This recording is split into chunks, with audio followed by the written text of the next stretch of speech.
Yan guys, tapos na, luto na yung ulam namin. Tapos with alamang. Yun. Ayan.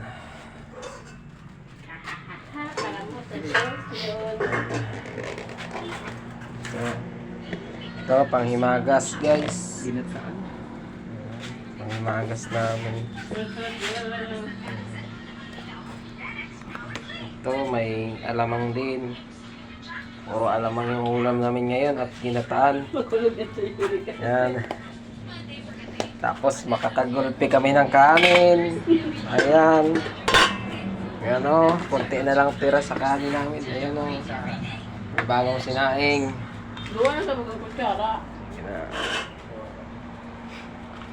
Ay, ano pa rin, balinghoy, or latong. Ayan. Sarap din ito. Wala doon, pre, sa kwarto. Bakit yan ang kutsara itong dami yun? Meron nata doon.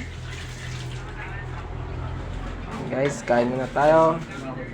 Thank you for watching.